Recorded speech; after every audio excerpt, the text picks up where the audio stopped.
clubhouse, tiny living space, more common space but less living space. Highest carpet area up to 70% only in Jane's Home. Satyabama Institute of Science and Technology, admissions open. பாரம்பரியமான சுவையான புது அறிமுகம் KTV True Value Bronadial. ஒரு நாள் ஒரு பெண்ணை பயமுறுத்தியது அவளுடைய விருப்பம் இல்லாமல் அது ஒரு இன்பமும் இல்லை. அன்பு கலந்த காமம் தான் சிறந்த காமமே தவிர அது ரொம்ப கேவலமான சுகம் அனுபவிக்கும் முறை. வாழ்நாள் ஆயுள் தண்டனையாக மாறி இருப்பது இந்த வழக்கில் ஒரு புதுமை.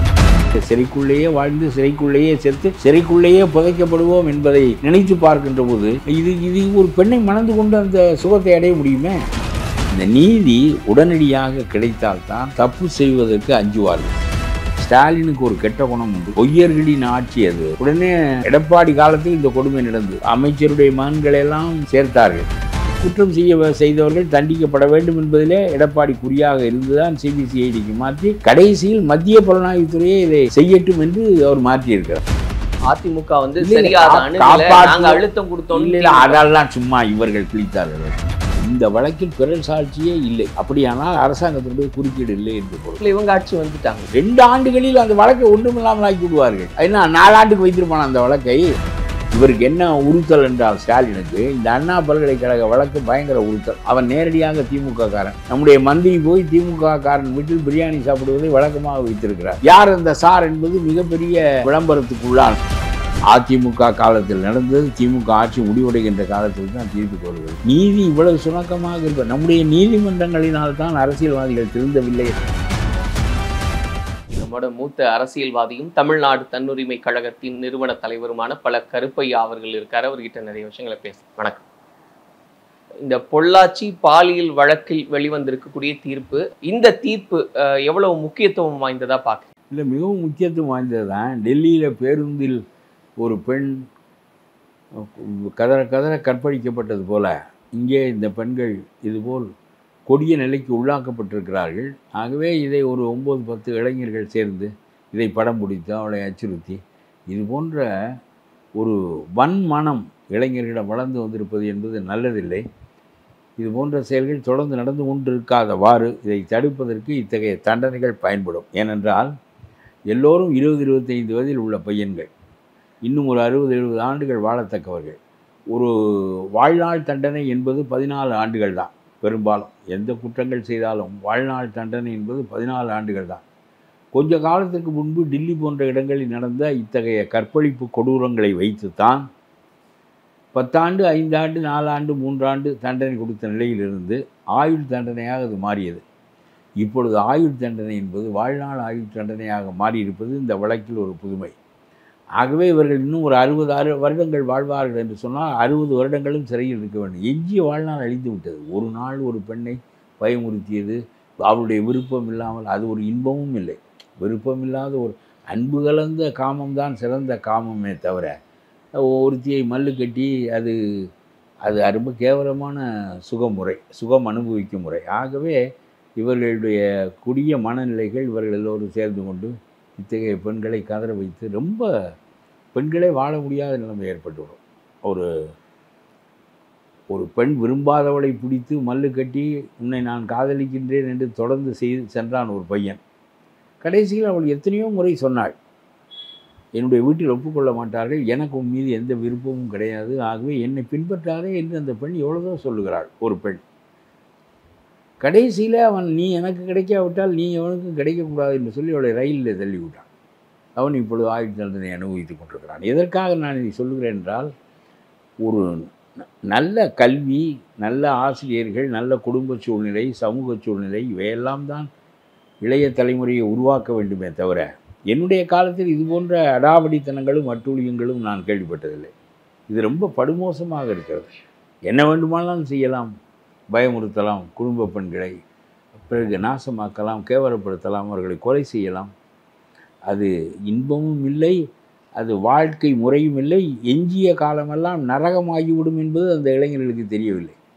இப்பொழுது இவ்வளவு வேகமாக அனுபவிப்போம், மாறி மாறி அனுபவிப்போம், நம்முடைய கையில் அவள் சிக்கி கொண்டு விட்டாள் என்று கருதிய இளைஞர்கள் இப்பொழுது வாழ்நாள் போது இனிமேல் நான் வெளியே வரப்போவதில்லை, சிறைக்குள்ளேயே வாழ்ந்து சிறைக்குள்ளேயே செத்து சிறைக்குள்ளேயே புதைக்கப்படுவோம் என்பதை நினைத்து பார்க்கின்ற போது இது ஒரு பெண்ணை மணந்து கொண்டு அந்த சுகத்தை அடைய முடியுமே?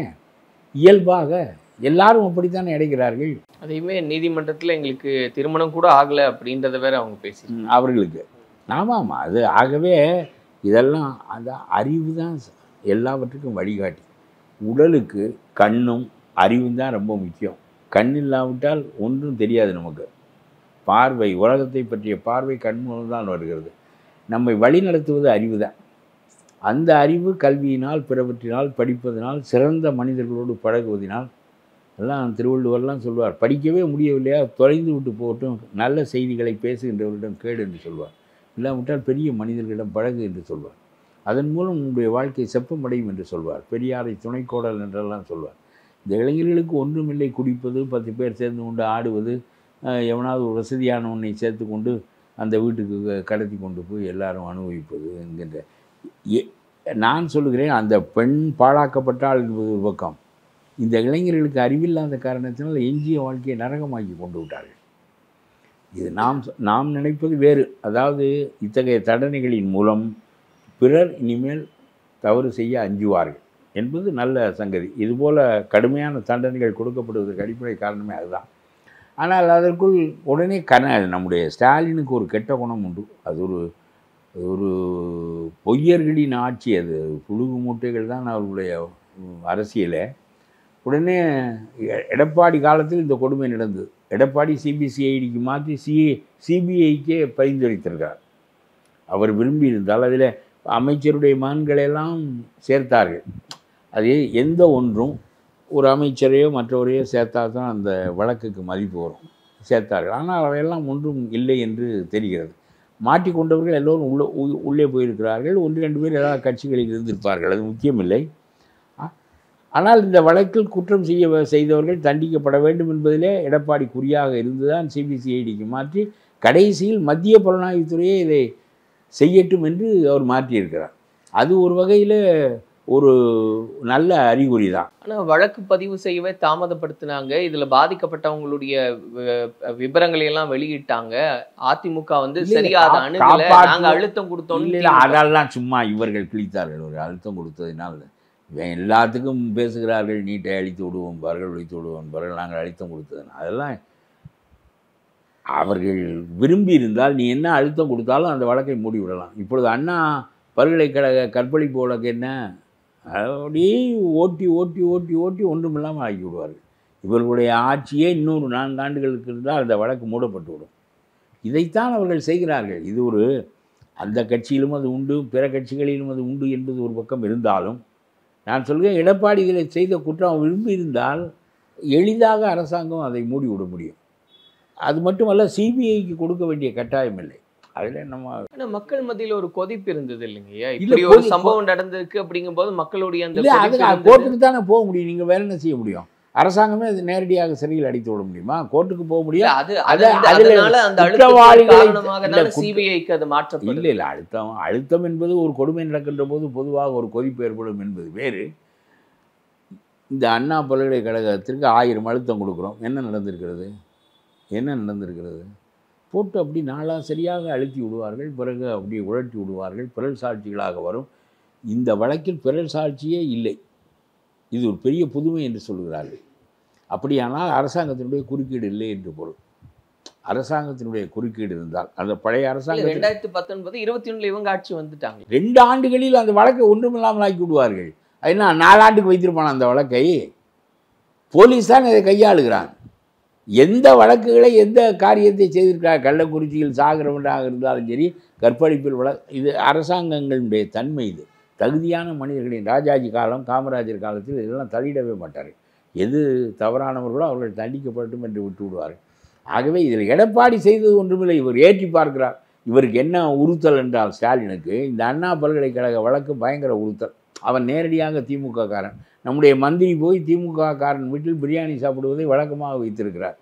இவர்களுக்கெல்லாம் சப்ளை செய்கின்றவனாக அவன்தான் இருந்திருக்கிறான். அதன் காரணமாக யார் அந்த சார் என்பது மிகப்பெரிய விளம்பரத்துக்கு உள்ளானது.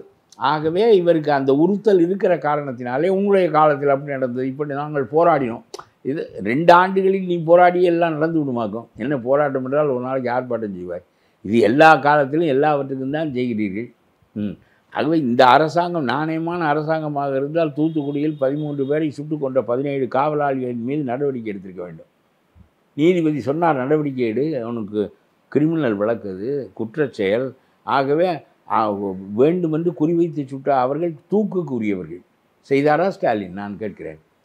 ஒரு போலீஸ் அதிகாரியின் மீது 17 போலீஸ் அதிகாரிகளை குறிப்பிட்டு நீதிபதி தனி விசாரணையில் சொல்லியிருக்கிறார். இவர்களெல்லாம் வேண்டுமென்று கொலை மனப்பான்மையோடு துப்பாக்கி எடுத்து குறிவைத்து சுட்டார்கள் மக்களை, ஒரு தொந்தரவும் செய்யாத மக்களை. அதற்கு நீதி வழங்க உன்னால் முடியவில்லை, நீ எல்லாம் அரசாங்கம் நடத்துகிறாய், நீ எல்லாம் பேசுகிறாய். ஒரு புழுகு மூட்டைகளின் அரசு இது. ஏன் அவர்களை காப்பாற்றுகிறாய்? போலீஸ் மீது நீ நடவடிக்கை எடுத்தால் பிறகு ஒவ்வொரு காரியத்திற்கும் நீ உத்தரவை நேரடியாக எழுத்தில் அனுப்பு என்று சொல்வான். நீ பூரா திருட்டுத்தனம் தானே செய்வாய். போலீஸை கையில் வைத்து கொண்டு தான் நீ திருட்டுத்தனம் செய்ய வேண்டும். அந்த திருட்டுத்தனத்தை தொடர்ந்து செய்ய வேண்டுமென்றால் போலீஸும் ஆட்சியாளர்களும் ஒன்றுக்குள் ஒன்றாக பிணைந்திருக்க வேண்டும். அதனாலே இந்த 17 கொலைகாரர்களும் காப்பாற்றப்பட்டிருக்கிறார்கள். 13 மக்கள், நம்முடைய தூத்துக்குடி மக்களிடம் என்ன குறைபாடு என்றால், அதற்கு பிறகு கனிமொழியை 3 லட்சம் வாக்குகளிலே வெற்றி பெற வைத்தார்கள். நியாயமாக அந்த மக்கள் என்ன செய்திருக்க வேண்டும்? இந்த 17 பேர் மீது நீ நடவடிக்கை எடுக்கவில்லை. உன்னுடைய ஆட்சி, இவருடைய ஆட்சியில் தானே இது நடக்கிறது. நடவடிக்கைக்கு வருவது என்பது இவர்களுடைய ஆட்சி. ஆகவே நாங்கள் வாக்களிக்க மாட்டோம் என்று சொல்லி புறக்கணித்திருந்தால் இந்த அரசாங்கத்துக்கு அறிவு வரும்.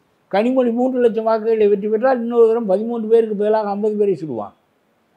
அதான் வழி நடத்துவதற்கு தலைவர்கள் இல்லை என்று நான் சொல்லுகிறேன். நல்லபடியாக வழிநடத்துகின்ற தலைவர்கள் இருந்தால் அந்த உணர்வை சரியானபடி கையாளுவார்கள். இங்கே 2 அணியாக இருக்கிறார்கள். எங்களுக்கு கொஞ்சம் பேர் இருக்கிறான், அந்த பக்கம் கொஞ்சம் பேர் இருக்கிறார். பாமக மாதிரி சடுகுடு ஆடுகிற கட்சிகளும் இருக்கின்றன. அங்கே போவோமா, இங்கே போவோமா, திமுகவுக்கே போய்விடுவோமா, திமுகவோடு சேருவதற்கு அவர்கள் தயாராகிவிட்டார்கள். இவரெல்லாம் ஒரு மனிதன், இவரை போய் நான் கோட்டையிலே பார்க்க வேண்டும், நான் போய் பார்க்க வேண்டுமா என்று சொல்லி தன்னுடைய தகுதியை பெரிதாக்கி ஒரு முதலமைச்சர் சாதாரணமான ஆள், நீ முதலமைச்சராக இருக்கலாமே தவிர நான் தான் கூடுதலான ஆள் என்று சொன்ன ராம்தாஸ் இப்பொழுது திமுகவோடு சேரலாமா என்று சிந்திக்கிறார் என்று சொன்னால், சிந்திக்கிறாரா என்பது எப்படி வெளிப்படுகிறது என்று சொன்னால், மாநாட்டில் பேசுகிற போது தம்பி ஸ்டாலின் தான் வன்னியர்களுக்கான காவல், வன்னியர்களுக்கான பாதுகாப்பு என்று பேசியிருக்கிறார். நீ எல்லாம் ஒரு மனிதன், உன்னிடம் நான் இந்த பத்திரை சேவியத்திற்காக நான் முன்னால் உட்கார்ந்து பேச வேண்டுமா, நான் கெஞ்ச வேண்டுமா என்று கேட்ட ஒருவர் இப்பொழுது வன்னியர்களுக்கு காவல் தெய்வமாக ஆக்கிவிட்டாரே ஸ்டாலினை. என்ன எவ்வளவு கேவலமாக நம்முடைய அரசியல் நடக்கிறது என்பதை பாருங்கள். எது மகனுக்கும் தகப்பனுக்கும் பாஜகவில் சேருவோமா அதிமுகவில் சேருவோமா என்பது குறித்து சண்டை என்பது ஒரு பக்கம் இருக்கட்டும். இன்னொரு பக்கம் திமுகவுக்கே போவோம் என்று வந்துவிட்டால் கடைசியிலே உங்களுடைய வாக்கு வங்கி உங்களிடம் தங்காமல் போனதற்கும் 40 ஆண்டுகளாக நீங்கள் அரசியல் நடத்தியும் ஒரு பெரிய நிலைக்கு வர முடியாமல் போனதற்கும் காரணம் இந்த மாறி மாறி நீங்கள் நடத்துகிற அரசியல் தானே. இந்த பொள்ளாச்சி வழக்கை பொறுத்த வரைக்கும் திமுக ஒரு விஷயத்த சொல்றாங்க, அதிமுக ஒரு விஷயம் சொல்றாங்க. திருமாவளவன் 2 பேருமே சம்மந்தப்படுத்த முடியாது. இது அந்த ஆதாரங்கள் அடிப்படையில் வந்திருக்கக்கூடிய ஒரு தீர்ப்பா இருக்கு. இல்லை ஆதாரங்களின் அடிப்படையில் தான் இதை நான் சொல்கிறேன். அதாவது அதிமுகவினுடைய அமைச்சர் பெயரால் இது புழுதி வாரி தூற்றப்பட்டது. அந்த அமைச்சருக்கு ஒரு சம்பந்தமும் இருப்பதாக இத்தனை சாட்சிகள், இவ்வளவு பிறர் சாட்சிகளே இல்லாமல் ஒழுங்காக சாட்சிகள் சொல்லப்பட்டு ஒரே நீதிபதியின் கீழ் விசாரணை நடந்து தீர்ப்பு வழங்கப்பட்டிருக்கிறது. குறுகிய காலத்திற்குள் விறுவிறுவென்று நடந்து வழங்கப்பட்டிருக்கிறது. கடுமையான தண்டனை கொடுக்கப்பட்டிருக்கிறது. வாழ்நாள் அவன் இயற்கையாக சாகின்ற கால வரையிலும் சிறையில் இருக்க வேண்டும் என்பது இதுவரையிலும் அளிக்கப்பட்ட தண்டனைகளிலேயே ரொம்ப கூடுதலான தண்டனை. ஆகவே ஆயுள் என்பது 14 ஆண்டுகள் இல்லை, ஆயுள் என்பது கடைசி மூச்சு வரையிலும். ஆகவே அந்த 9 இளைஞர்களின் வாழ்க்கையும் பாழாகிவிட்டது. இனிமேல் உட்கார்ந்து யோசிப்பார்கள், ஆனால் அதனால் பயனில்லை. ஆனால் இத்தகைய கொடிய தண்டனைகள் நமக்கு வழங்கப்படும் என்கின்ற அச்சம் சமூகத்தில் பிறருக்கு ஏற்படுகின்ற போது இத்தகைய குற்றங்கள் நடக்காமல் இருப்பதற்கு வழி ஏற்படும். அதுவரையில் நாம் அந்த பெண்கள் கதறிய கதல்கள், அவர்கள் வடித்த கண்ணீர் இவ்வளவு பெரிய தண்டனையை பெற்றுக் கொடுத்திருப்பது என்பது ரொம்ப நியாயமானது என்றுதான். மிக சிறப்பாக கடுமையாக வழங்கப்பட்ட இந்த தண்டனை ஏன் சிறப்பான தண்டனையாக கருதப்படுகிறது என்றால் இவர்கள் செய்த அட்டூழியங்கள். இதில் பாதிக்கப்பட்ட பெண்களுக்கு நிவாரணத்தை உயர்த்தி வழங்கணும் அப்படின்ற கோரிக்கைகள்லாம் வைக்கப்பட்டது. முதலமைச்சர் 25 லட்சம் ரூபாய் கொடுக்குறோம் அப்படின்றது அந்த நிவாரணமாக அறிவிச்சிருக்காரு. இல்லை அதெல்லாம் சரிதான், அரசாங்கம் அதை செய்யத்தானே வேண்டும். அப்புறம் இளைஞர்கள் அவங்களுடைய கன்னிப்பெண்களின் வாழ்க்கை வீணாகி போகின்ற போது ஏதோ கொஞ்சம் அவர்கள் வாழ்வதற்கு அடிப்படை ஆதாரம் வேண்டும். ஆகவே அதெல்லாம் எல்லா அரசாங்கங்களும் செய்கின்றன. டெல்லியிலே நடந்தபோதும் அது போன்ற இழப்பீடுகள் வழங்கப்பட்டன. எல்லாம் உலகத்தில் ஒன்று புதுமையானதில்லை. ஆகவே நாம் என்ன நினைக்கிறோம் என்றால், அதிமுக காலத்தில் நடந்தது, திமுக ஆட்சி முடிவடைகின்ற காலத்தில் தான் தீர்ப்பு கோருகிறது. இவ்வளவு காலம் நீதி எடுத்துக்கொள்ளக்கூடாது.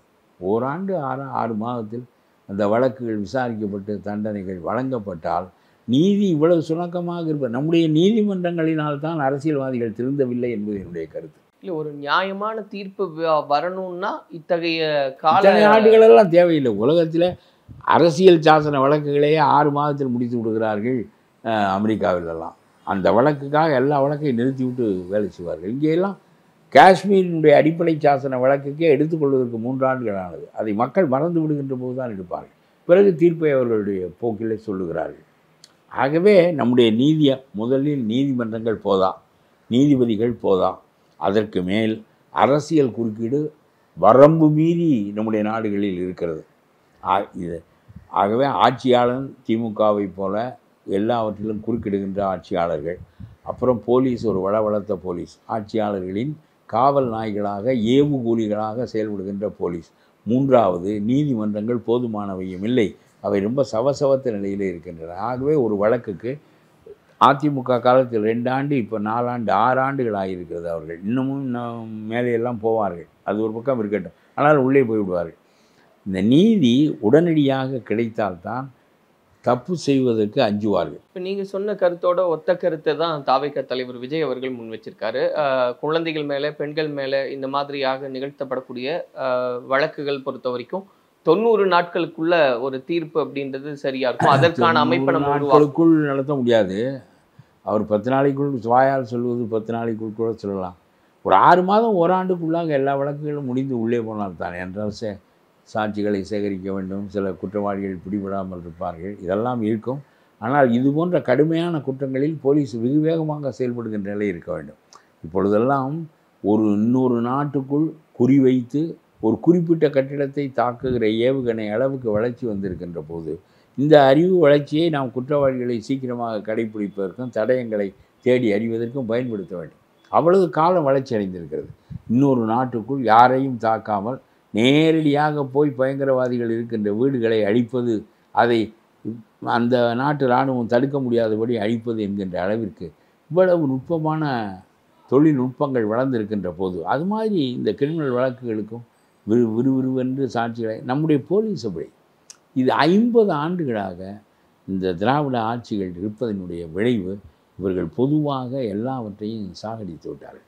அதனுடைய விளைவு மிந்தி ஒரு 10 பேர் நீதியினுடைய பிடியிலிருந்து தப்பித்து விடுவார்கள். அவருடைய செல்வாக்கு பிறவற்றின் காரணமாக போலீஸ்காரனை கையில் மடக்கி கொண்டு ஆட்சியினருக்குள் நுழைய மாட்டார்கள்.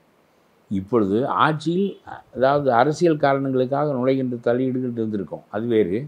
பொதுவாக கிரிமினல் வழக்குகளிலும் நுழைய மாட்டார்கள். யாராக இருந்தாலும் தண்டனை அடையட்டும் என்று இவர்கள் கட்சிக்காரன் வேண்டியவன் சொல்லுகிறான், மந்திரி சொல்லுகிறான், அவன் சொல்லுகிறான், இவன் சொல்லுகிறான் என்று இந்த வழக்குகளை 6 ஆண்டுகளுக்கு இழுத்தடித்து கடைசியிலே சரியான தீர்ப்பு வழங்கப்பட்டிருக்கிறது என்பது சரி.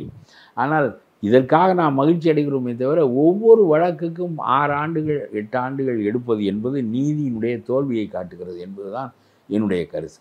போலீஸ் சரியில்லை, சர்க்கார் வக்கீல்கள் உடந்தையானவர்கள், ஆக மொத்தம் நம்முடைய நீதிமன்றங்கள் சவசவத்தவை.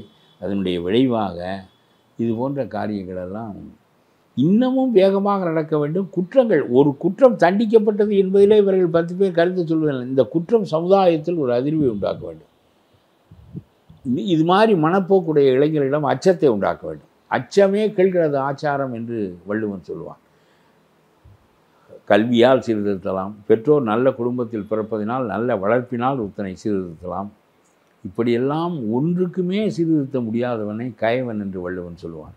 அந்த கயவனை நைத்தால்தான், பிழிந்தால்தான், நொறுக்கினால்தான் அவன் அடங்குவானே தவிர அவன் எந்த ஒன்றுக்கும் அடங்க மாட்டான் என்று அவர் சொல்வார். கரும்பு போல் நைக்க வேண்டுவானே என்று சொல்வார். அதுபோல் இவர்களால் நைக்கப்பட வேண்டியது. இதற்கு 6 ஆண்டுகள் எடுத்துக்கொண்டதே எனக்கெல்லாம் உடன்பாடு இல்லை.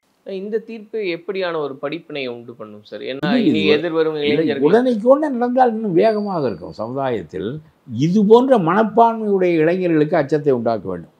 இது நாம் என்ன நினைக்கிறோம் என்றால், இது போன்ற இந்த 9 பேரை போல மனப்பான்மையுடையவர்கள் இன்னும் அருகி இருந்தாலும் கொஞ்சமாக இருந்தாலும் இருக்கிறார்கள் நிறைய. அவர்கள் சட்டத்தின்படி இருந்து தப்பிக்க முடியாது, வாழ்க்கையே பறி போய்விடும். ஒரு பெண்ணை ஒரு காசு கொடுத்து நுகர்வது என்பது வேறு, அது 2 பேருக்கும் உள்ள சம்மதமான காரியம். மணந்து கொண்டு நுகர்வது என்பது வேறு, அது முறையான காரியம். ஒன்றும் இல்லாமல் பலத்தை பயன்படுத்தி ஒரு கூட்டமாக இருந்து கொண்டு செய்வது என்பதற்கு உடனடியாக தீர்ப்புகள் வழங்கப்பட்டு ஓராண்டுக்குள் அவர்கள் உள்ளே தள்ளப்பட்டு இது போன்ற தீர்ப்புகள் வழங்கப்பட்டால் பிறகு இது போன்ற குற்றங்கள் எல்லாம் ஓய்ந்துவிடும். நீங்க சொன்ன மாதிரி இப்படி ஒரு கருத்தையும் முன்வைக்கிறாங்க இல்லைங்க, வேகமாக விசாரிச்சு ஒரு தீர்ப்பு அப்படின்றது எந்த அளவுக்கு நம்பகத்தன்மை வாய்ந்ததா இருக்கும்? நம்பகத்தன்மைக்கு அதற்கும் தொடர்பில்லை. உலகத்திலேயே ரொம்ப சவசவென்று வழக்கு நடப்பது மாட்டு வண்டி காலத்தில் இருக்கிற தீர்ப்பு நம்முடைய நீதி தீர்ப்பு தான். மற்றவனெல்லாம் நிறைய நீதிமன்றங்கள் வேண்டும், நிறைய நீதிபதிகள் வேண்டும். 2வது, நீதிபதி தவறு செய்தால் தண்டிக்கின்ற நீதி அமைப்பு இருக்க வேண்டும். கட்டுக்கட்டாக பல ஆயிரம் கோடி ரூபாயை ஒரு நீதிபதி வைத்திருந்தார். எரிந்தது போக எரியாதது எத்தனையோ ஆயிரம் கோடி என்றால் அந்த மனிதன் வாங்கிய லஞ்சத்தின் அளவு என்ன? உடனடியாக அந்த மனிதன் தண்டிக்கப்படுவதற்கு என்ன சுணக்கம்? நான் கேட்கிறேன். நம்முடைய நீதி அமைப்பை இவ்வளவு பெருமையாக சொல்லுகிறீர்களே, இம்பீச்மெண்ட்டுக்கு போகலாம். பாராளுமன்றத்திற்கு அனுப்பி வைத்து பாராளுமன்ற உறுப்பினர்கள் இவருடைய முறைகேடுகள் நடத்தைக்கேடு காரணமாக இவரை பதவியிலிருந்து நீக்கி விடலாம் என்றால் உயர்நீதிமன்ற நீதிபதி அவர் நீக்கிய பிறகு இவர் மீது வழக்கு நடக்க வேண்டும். இவரை கொண்டு போய் மறுபடியும் சிறையில் வைக்க வேண்டும். எத்தனை பேருக்கு இவர் தீர்ப்பு சொன்னாரோ அதுபடி இன்னொரு தீர்ப்பினால் இவர் தண்டிக்கப்பட வேண்டும். நீதிபதி தண்டிக்கப்படுகிறார் என்கின்ற நம்பிக்கை நாட்டு மக்களிடம் ஏற்படுகின்ற போது தான் நீதி அமைப்பு மீது நம்பிக்கை ஏற்படும்.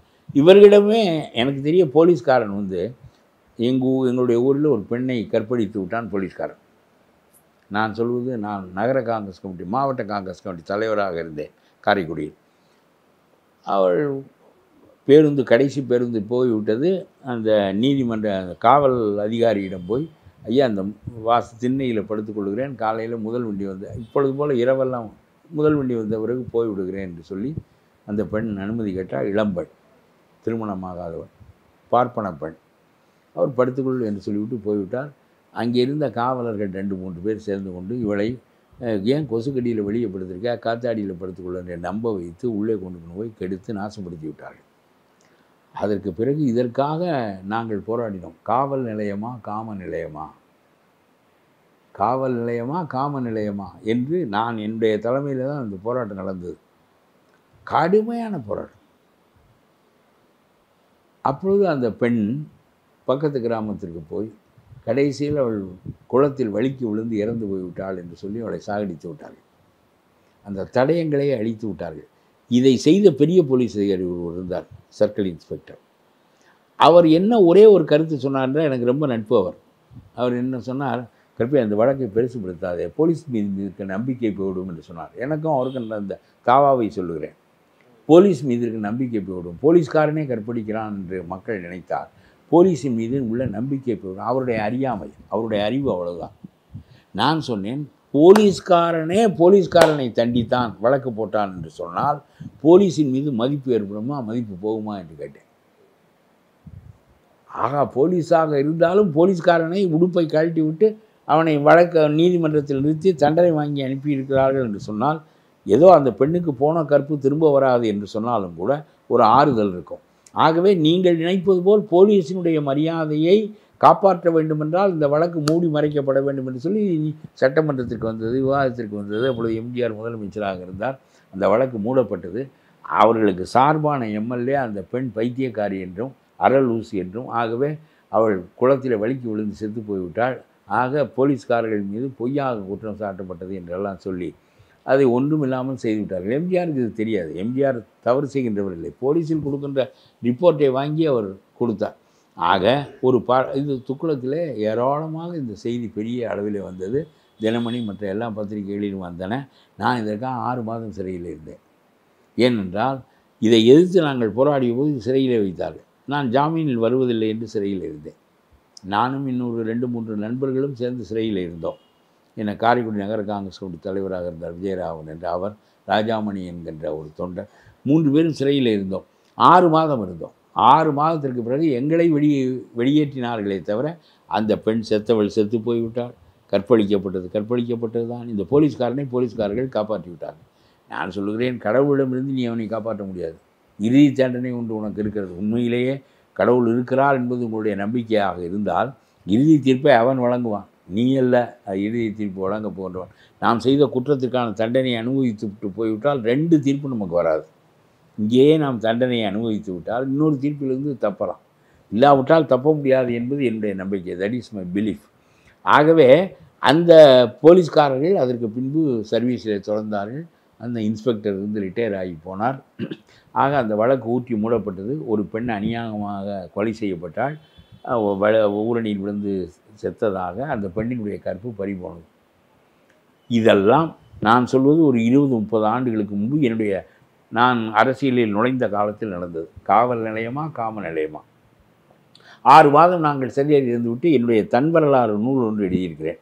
அதில் அந்த பெண்ணின் கற்பு காப்பாற்றப்பட்டதா இல்லை, போலீஸ்காரன் தண்டிக்கப்பட்டானா இல்லை, நீங்களாவது சுகமடைந்தீர்களா இல்லை, 6 மாதம் சிறையில் துன்பப்பட்டீர்கள், இதனால் நீங்கள் எடுத்த அரசியல் நிலையால் வந்த விளைவு என்ன என்று கேட்டால் நான் அந்த சாப்டரை இப்படி முடிக்கின்றேன். நீதிக்காக போராடுகின்றவர்கள் பேறு பெற்றவர்கள் என்று இயேசு சொல்வார். நாங்கள் நீதிக்காக போராடினோம், அவ்வளோதான் அதுக்குள்ள நிறைவு. நீதிக்காக போராடினோம். உலகம் அப்படி இல்லை, நாடு அப்படி இல்லை, அரசு அப்படி இல்லை, போலீஸ் அப்படி இல்லை, நீதிமன்றம் அப்படி இல்லை. கற்பழிக்கப்பட்டவள் செத்துப்போனாள், கொலை செய்யப்பட்டாள், போலீஸ்காரன் தொடர்ந்து பதவியில் இருக்கிறான், நீதிமன்றங்கள் பார்த்து கொண்டிருக்கின்றன, அரசுகள் பார்த்து கொண்டிருக்கின்றன. நீதிக்காக போராடியவர்கள் பேறு பெற்றவர்கள் என்கின்ற அந்த ஒரு சொல் மட்டும்தான் எங்களுக்கு ஆறுதல் அளித்தது. நாங்கள் 6 மாதம் சிறையிலே இருந்ததற்கு ஒரு நம் கடமையை செய்தோம் என்கின்ற எண்ணத்தை அளித்தது என்று அதில் எழுதியிருக்கிறேன். எதற்காக சொல்கிறேன்? இது எல்லா காலங்களிலும் நடக்கிறது. எல்லா காலங்களிலும் நடக்கிற போது எங்களை போல சமூகத்திற்காக போராடுகின்ற போக்கு இன்றைக்கு இல்லை.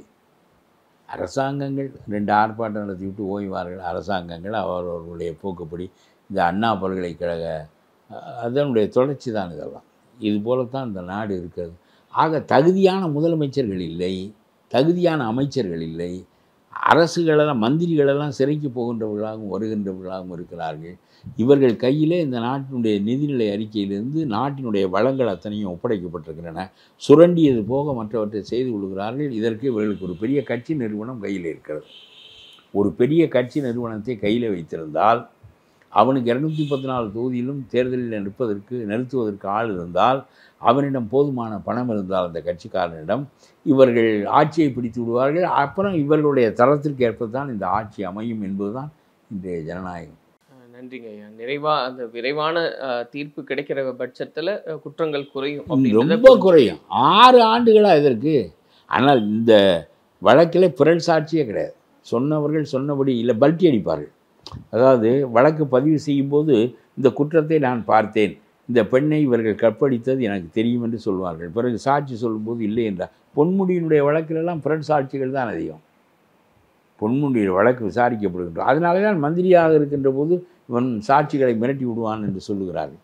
ஆகவே அந்த போக்கு இந்த வழக்கிலே இல்லை. ஒரே நீதிபதி விசாரித்திருக்கிறார். இருந்தாலும் 6 மாதத்தில் நடக்க வேண்டிய வழக்கு 6 ஆண்டுகள் நடந்தது என்பது சிறந்ததில்லை. இது 6 மாதத்தில் நடந்து இதுபோல தண்டனைகள் வழங்கப்படுமானால் சமூகத்தில் மாற்றங்கள் ஏற்படும். நன்றி. Big clubhouse, tiny living space, more common space but less living space. Highest carpet area up to 70% only in Jane's Home. Satyabama Institute of Science and Technology, admissions open. பாரம்பரியமான சுவையான புது அறிமுகம் KTV True Value Bronadile.